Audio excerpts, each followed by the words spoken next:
Boa noite a todos. Que a paz de Jesus seja conosco. Texto de Mateus, capítulo 22, versículos 1 a 14. O reino dos céus, disse Jesus, se assemelha a um rei que, querendo festejar as bodas de seu filho, despachou seus servos para chamar às bodas os que tinham sido convidados. Estes, porém, se recusaram a ir.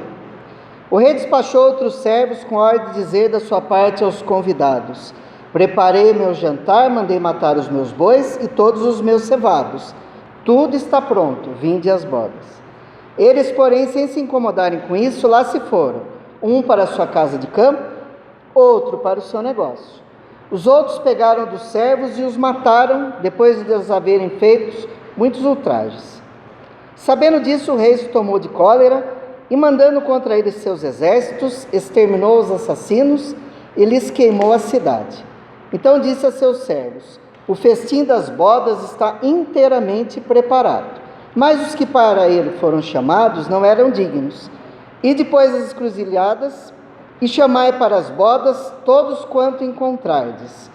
Os servos então saíram pelas ruas e trouxeram todos que iam encontrando, bons e maus.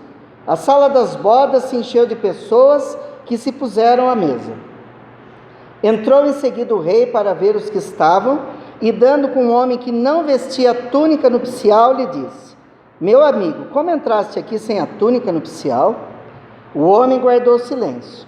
Então disse o rei à sua gente: atai-lhe as mãos e os pés e lançai-o nas trevas exteriores, aí é que haverá prantos e ranger de dentes, porquanto muitos são chamados, mas poucos os escolhidos.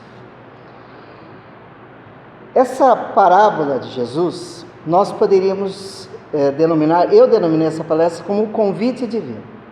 E geralmente eu utilizo na época do Natal, porque aqui traz muitos ensinamentos. Jesus fazia uma previsão do que aconteceria com o cristianismo ao longo dos séculos, ao mesmo tempo que nos trazia conselhos interessantes a respeito de como nós devemos nos portar perante a vida.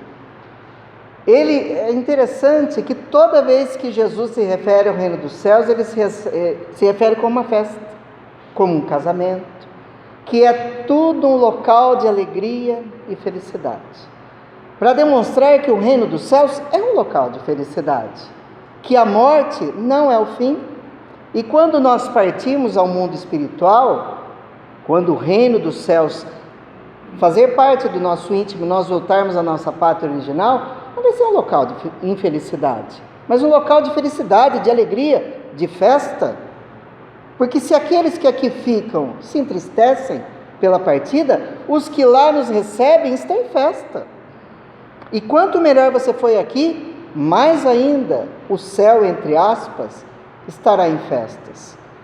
E ele diz que ele estava preparando a festa para o seu filho. O rei preparava a festa para o seu filho, festa de casamento.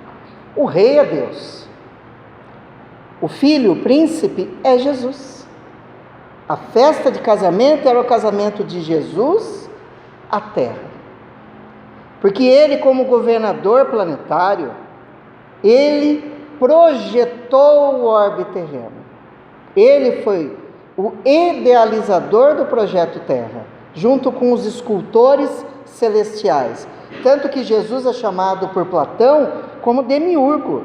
Demiurgo é o artesão divino, formadores de mundos, que desde a época da Grécia Antiga se sabia que existiam espíritos que eram chamados de formadores de planetas, os chamados demiurgos, ou em hebreu se fala Meshiá, que é Messias, que quer dizer a mesma coisa que Christos em grego, que quer dizer ungido de Deus. Porque o rei, quando ele ia ser coroado como rei, a sua testa era ungida.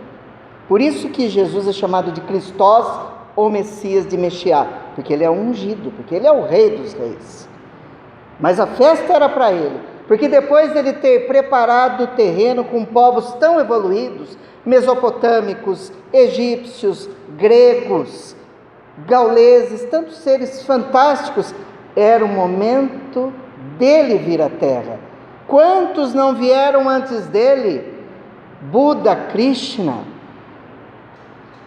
tantos seres maravilhosos que vieram popular, que vieram adubar o solo antes de sua chegada. Platão, Sócrates, com seu grande conhecimento, a Grécia, a própria Roma com Sêneca. Então, muitos povos já esperavam a vinda do Messias. Tanto é que nós podemos verificar que Isaías, 700 anos antes de Jesus vir, já houvera previsto a sua vinda. Então, os primeiros convidados dessa parábola são quem? São os profetas, que previram a vinda de Jesus. Porque o povo hebreu, ele sofreu muitas dificuldades. Primeiro, eles foram dominados pelos babilônios. Depois, por Alexandre da Macedônia, pelos romanos.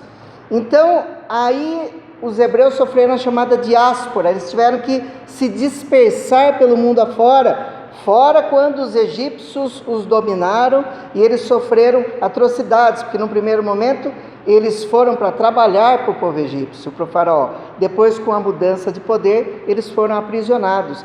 Então o povo hebreu nunca teve uma terra sua. Só nesse momento Israel que teve. Então eles foram os primeiros povos chamados a receber o ensinamento do Deus único. Tanto é que, com uma exceção, o povo de Israel, os hebreus, foram os primeiros povos a conceber a ideia de um Deus único, que é o monoteísmo. O resto do planeta era politeísta, acreditava em diversos deuses, que é o paganismo, que é o gentilismo. Qual é a exceção? Houve um faraó egípcio chamado Amenófis, um deles, que depois ele modificou o seu nome para Akenaton, porque ele acabou com o politeísmo no Egito, coisa que era impensável, com o culto em diversos deuses, e focou no culto em um deus só, que era o deus Atom. Tanto ele mudou o nome para Akenaton. Akenaton quer dizer aquele que serve Atom. E ele, durante o seu reinado como faraó, ele exigiu e acabou com o culto pagão. Só que depois que ele morreu também, tudo foi destruído que ele houvera feito. Quando Tutancâmon assume, volta o politeísmo. Então eles são uma exceção. Tanto eles como Sócrates e Platão já previam a ideia do Deus único. A ideia, tanto que Sócrates e Platão, eles precedem a ideia do Espiritismo. E eles são constados no Evangelho segundo o Espiritismo com aqueles que já iniciaram o Espiritismo antes de Kardec.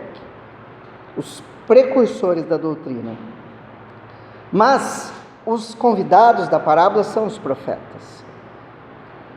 Aliás, os que foram convidados, os convidados eram o povo hebreu. No entanto, o povo hebreu, alguns deram de ombros. Por quê? Porque é o mesmo problema que nós temos hoje. Eles tinham a religião, eles tinham. Vindo através de Moisés, tiveram os 10 mandamentos, a estrutura religiosa deles era muito bem feita. Só que tem uma parte da lei divina e outra parte a lei humana. Quando Moisés recebe no Monte Sinai os 10 mandamentos, aquilo é a lei divina. No entanto, ele interpolou leis deles. Tanto que o judaísmo tem 232 mandamentos. 10 são divinos, o resto é criado por Moisés, que diz que é de Deus, mas é criação dele. Então as pessoas não sabiam se seguiam as leis divinas ou as leis humanas. E ficavam apegados ao culto. Ficavam apegados à aparência externa da religião e deixavam a caridade, o amor e a irmandade de lado. Tanto é que era dividida em fariseus e saduceus, doutores da lei, os religiosos, os fariseus fanáticos, egoístas, orgulhosos, e os saduceus do outro lado, mais políticos, céticos, só tinham a religião nos lábios. E eles travavam briga para determinar quem dominava a religião na época. E como a mensagem de Jesus iria para o coração de povos assim? É da mesma forma que a mensagem de Jesus não encontra morada no coração dos religiosos de hoje.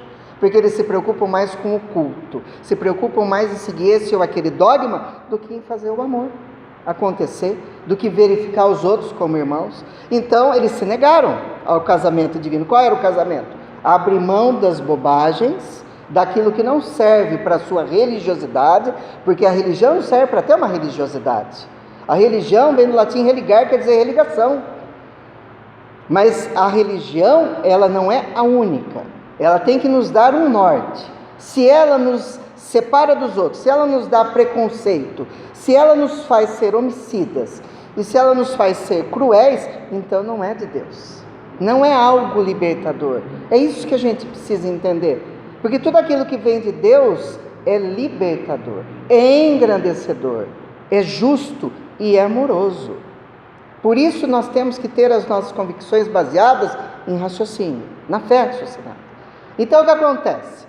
Jesus vai e manda de novo chamar os novos convidados. Diga que eu mandei matar o meu melhor gado, venham. Mas o que ele fala na parábola? Que uns foram para a sua casa de campo e outros para o seu negócio. E outros ainda, de tantos servidores que eram os profetas, encher a paciência, os mataram. Parece um absurdo isso, né?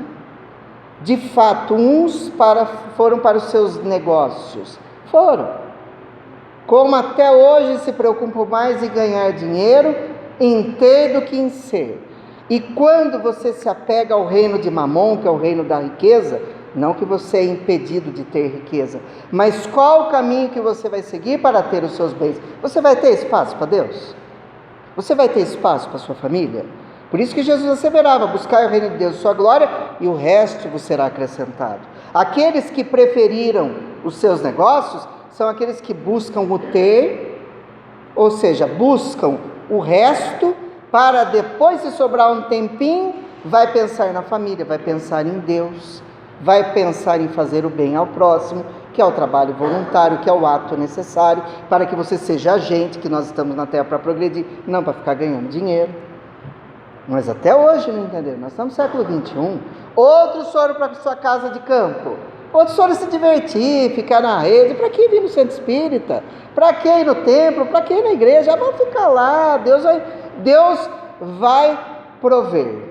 É assim que o povo pensa, né? Eu estando quietinho no meu canto, numa boa, não vou sair de casa, está tudo resolvido, Deus vai prover. Não é assim que funciona. Se fosse assim, para que Deus nos daria inteligência? Para sairmos da idade primitiva, para chegarmos aonde nós estamos, para desenvolver os nossos neurônios, desenvolver nossa moral, desenvolver nossa socialidade. Se eu não entro em contato com o meu próximo, eu me torno morto. Como é que eu posso evoluir fechado num claustro, como muitos fazem? Porque eu vou alcançar Deus. Não, você vai alcançar Mamon. Para alcançar a Deus, eu tenho que entrar em contato com o meu próximo, aprendê-lo a tolerá-lo. E muitos preferem os prazeres, preferem ficar em casa descansando, muitos preferem sair, beber. Tudo isso é normal. Nós não somos de ferro, nós não viemos para ser soldados. Mas espera um pouco. Quando você não tem espaço para aquilo que é importante na vida, quer dizer que você não entendeu para que é a vida. Nós precisamos ter disciplina, nós precisamos ter regras, nós precisamos ter deveres, que todo mundo quer direito. Todo mundo quer direito, mas poucos querem deveres. Nós temos deveres a cumprir. Para com o próximo, para com a terra, por existem leis, e para com Deus. Porque Ele não nos criou à toa, Ele nos criou para progredirmos. Se nós não fizermos nada pela nossa melhora, nós iremos melhorar na marra, que são as reencarnações expiatórias, porque o objetivo é crescermos. E quando fala que matou, Jesus é o exemplo. Ele foi morto, porque ele trazia um ideal diferente do que os religiosos da época concebiam. Porque um dia que Jesus curava no sábado, os doutores da lei, os fariseus, vieram questionar Jesus: mas por que você está curando no sábado? Porque não era permitido. Da sexta-noite, das 18 horas da sexta até as 18 horas do sábado, o povo judeu, ele não pode fazer nada, ele tem que ficar orando, ele não pode trabalhar, não pode se divertir, não pode fazer nada, ele tem que ficar orando. O adorar o sábado, que para a Igreja Católica mudou para adorar o domingo, que até isso foi modificado, era das 18 horas da sexta até as 18 horas do sábado. Esse era o objetivo. E Jesus curava, então ele não podia estar curando. Podia rezar, mas não podia curar. Aí Jesus vem para os doutores da lei e diz: ora, se um homem tem um burro, ele cai num buraco, ele deixa o burro morrer ou salva o burro? Porque é sábado? Porque nem podia salvar o burro se caísse num buraco. Aí Jesus questiona: o homem foi feito para o sábado ou o sábado para o homem? E por essas ideias que causavam espanto por fugir à norma, que Jesus não era uma vaquinha de presépio. Jesus ele veio para transformar a humanidade. Ele foi preso, ele foi torturado e ele foi morto. Esse que foi o detalhe. Então ele estava certo, ele sabia que isso ia acontecer com ele. E depois dele os cristãos faziam fila para serem mortos nos circos romanos, para serem devorados pelas feras, para serem queimados vivos, para serem mortos de diversos tipos, de diversas formas. Então Jesus sabia o que ia acontecer. O povo romano se incluía entre os segundo convidados, porque quem acha que quando Jesus traz o seu mandato de amor, e o povo romano não conhecia nada disso, só conhecia o paganismo, está muito enganado. Porque Sêneca, que foi um pensador, um filósofo, um político, ele trouxe o pensamento do estoicismo para Roma. E a base do estoicismo é semelhante ao cristianismo. Ele era a favor de libertar os escravos como uma fonte de renda das pessoas do passado. Duas, era a agricultura e a escravidão. E ele era contra a escravidão. Ele era a favor do amor ao próximo, da virtude, dos bens. Então o povo romano já estava preparado a receber Jesus. Tanto é que Jesus veio na época de Augusto, em que param as guerras de gladiadores, as brigas de gladiadores, as guerras param, tanto que é um período da Pax Romana. Então eles estavam preparados para receber Jesus, mas eles também não quiseram. Então o que o rei faz? Conta aqui, ele fala: então vamos queimar toda a cidade, vamos convidar quem estiver em qualquer lugar, em qualquer esquina, vai procurar bons e maus. O que Jesus quis dizer com isso na parábola? Porque eles foram procurar aqueles que estavam preparados para receber a mensagem de Jesus e espalhar. Por que é que o povo judeu nunca teve uma terra e ele se espalhou pelo mundo inteiro? O objetivo era propagar o conhecimento do Deus único para o mundo inteiro. Esse era o objetivo. Mas eles fizeram de forma equivocada, porque eles não aceitaram e não aceitam até hoje Jesus como o ser que ele era, o governador planetário. A maioria não sabe. A maioria acha que Jesus é Deus, por causa da Santíssima Trindade, que foi algo criado nos concílios da Igreja Católica, que o cristianismo foi deturpado. Mas, depois, esse negócio de ir em qualquer esquina pegar bons e maus, o que Jesus quis dizer? Vá, procure qualquer um, mesmo que não sejam os hebreus, procure pagãos, procure todos, mas tragam a ceia do banquete. E quem é que ele chama para fazer isso? Aquele que, se não fosse essa figura, o cristianismo estaria perdido, que é Paulo de Tarso. Saulo teve a função de unir, porque depois que Jesus morre, os apóstolos o abandonam, Judas se mata. Como ia ficar o cristianismo? Os apóstolos até fundam uma casa do caminho, mas eles estavam meio que divididos. O judaísmo, que era o povo hebreu, queria misturar as suas crenças com o cristianismo, que Tiago era a favor e Pedro era contra. Só que eles estavam numa disputa muito grande, era muito difícil. Como fazer? O que fazer? Até que aparece a figura de Saulo, que no caminho de Damasco, quando ele perseguia Ananias para prendê-lo e matá-lo, porque ele perseguia os cristãos, eis que Jesus lhe aparece, ele cai da sua montaria, fica cego e pergunta: quem és? Ele diz: sou eu, Jesus, que tanto persegues. Imagina se fosse Jesus aparecer para a gente, a gente sai correndo, mesmo cego. Saulo, que perseguia Jesus, porque não o conhecia, ajoelhado, disse: diga o que eu tenho que fazer, eu farei, mestre. Sem titubear.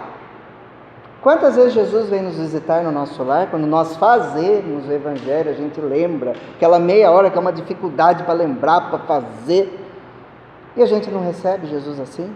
Ele pede o mínimo da gente, a gente fala: quem sabe, mestre, amanhã, quem sabe quando eu aposentar, quem sabe quando eu casar, quem sabe quando eu morrer. Nunca nós estamos prontos para Jesus. Paulo estava, mesmo perseguindo, porque não o conhecia. O próprio Ananias, Jesus falou, vai procurar Ananias. E o próprio Ananias, que ele ia matar, falou que aplicou um passe nele, tirou as barbatanas dos olhos e ele voltou a enxergar. Esse Jesus é terrível, não? Esse Jesus é terrível. E o pior de tudo, Jesus indica como mentor espiritual de Paulo, Estevão, que ele foi responsável pela sua morte apedrejado. Era ele, Estevão, que o inspirava, o primeiro mártir da história, a escrever as cartas maravilhosas que ele escreveu. Que as epístolas eram cartas, porque ele abriu várias igrejas. Ele foi para o povo gentil, que é o povo pagão, e instituiu o cristianismo no coração desses povos. Realizou a junção dos trabalhadores da casa do caminho, evitando sua ruptura, estabelecendo o prédio desmoronado da fé, estruturando novamente. Mas para depois deles morrerem, o cristianismo ser envolvido primeiro pelo imperador romano.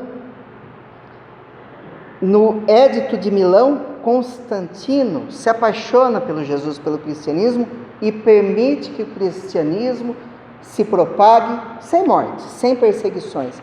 Mas depois Teodósio identifica o cristianismo como religião oficial do Estado romano, nascendo a Igreja Católica Apostólica Romana. Só que existe um problema aí grave.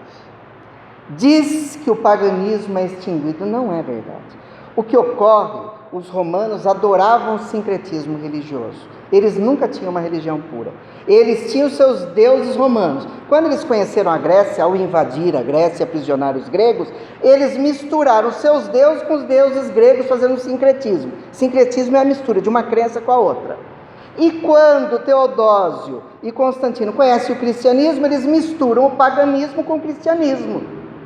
Mantém-se o templo, o incenso, que é utilizado nos templos pagãos, que a gente vê que na igreja é utilizado, as estátuas, que são os deuses romanos, foram substituídos pelos nomes católicos, Maria, José, Jesus e aí vai, e as procissões que eram práticas pagãs. Então houve um sincretismo do paganismo romano com o cristianismo, e o cristianismo ele é deturpado, constupado e destruído, que são criados mais de 50 dogmas em cima, modificando a sua estruturação, modificando a sua base, e o cristianismo vem, através do catolicismo até hoje, totalmente modificado.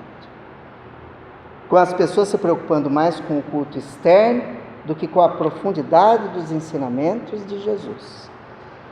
Tanto é que eram os papas, os generais, durante as cruzadas, que foram à Turquia, que foram ao Oriente, saquear, matar, estuprar.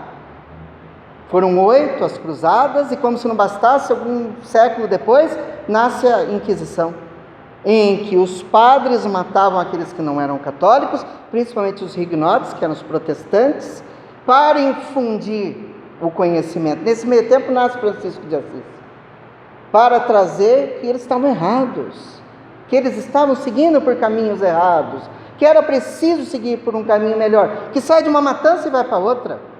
Quantas pessoas foram mortas nesse meio tempo? Quantos cristãos, quantos muçulmanos foram mortos durante as cruzadas, durante a Inquisição?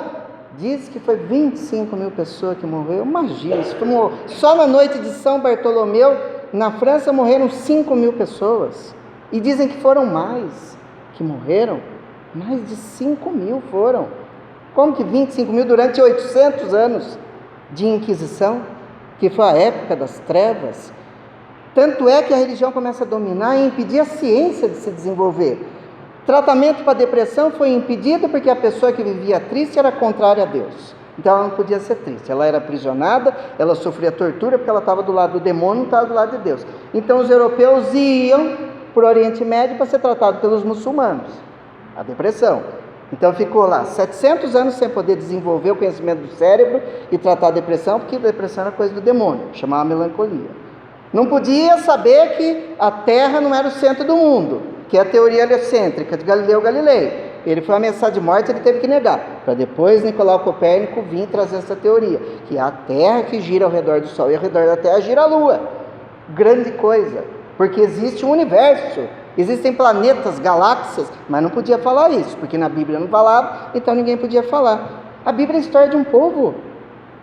Traz algumas revelações? Sim, mas é a história de um povo, que o povo do passado só era conhecido por aquilo que ele escrevia, e por alguns achados arqueológicos. Então eles escreviam 70, 100 anos depois do que aconteceu, porque a maioria do povo era analfabeto, não escrevia, apesar da escrita cuneiforme ser descoberta dos sumérios na Mesopotâmia, mas ninguém escrevia, porque era tudo analfabeto e era caro escrever, por isso que tinha escribas.